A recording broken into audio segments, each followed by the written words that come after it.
Assalamualaikum warahmatullahi wabarakatuh. Selamat pagi anak-anak ibu sekalian.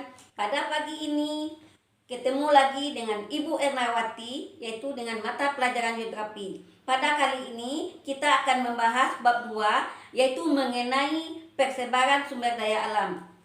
Untuk lebih lengkapnya dan untuk lebih penjelasannya, silakan melihat poin berikutnya. Baiklah Ananda ibu sekalian, pada pertemuan hari ini kita akan membahas pengelolaan sumber daya alam Indonesia.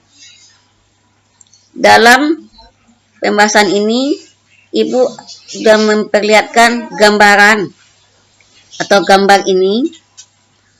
Apakah potensi sumber daya alam Indonesia sudah dikelola secara optimal?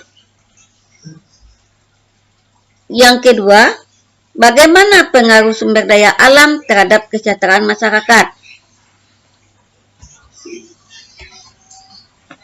Selanjutnya, tujuan pembelajaran.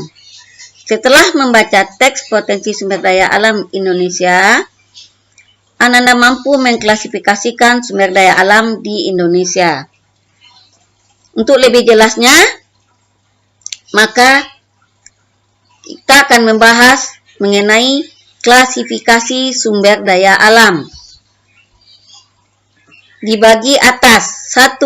Berdasarkan pemanfaatannya, sumber daya alam terbagi pula A.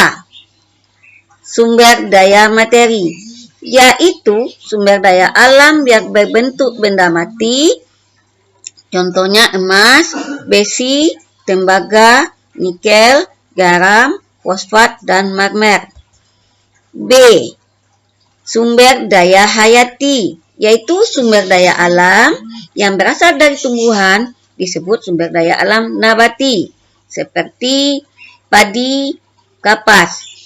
Dan selanjutnya, sumber daya alam yang berasal dari hewan disebut sumber daya alam hewani, contohnya ikan, itik, dan sebagainya.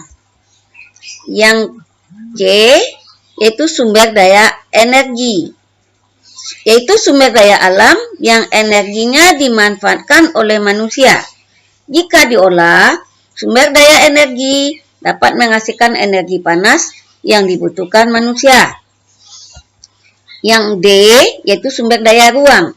Sumber daya ruang merupakan ruang atau tempat yang diperlukan untuk kelangsungan hidup manusia. Ruang berhubungan dengan manusia, contohnya tanah.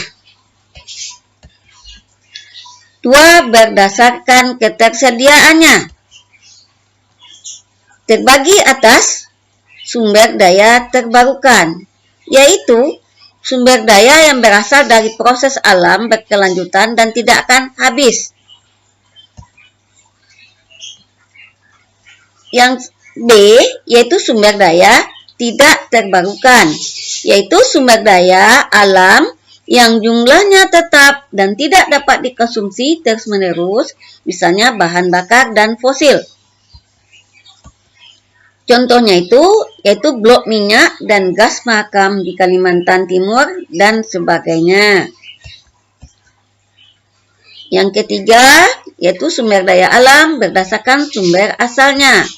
Terbagi atas. A, yaitu sumber daya biotik. Sumber daya alam berupa makhluk hidup dan berasal dari makhluk hidup.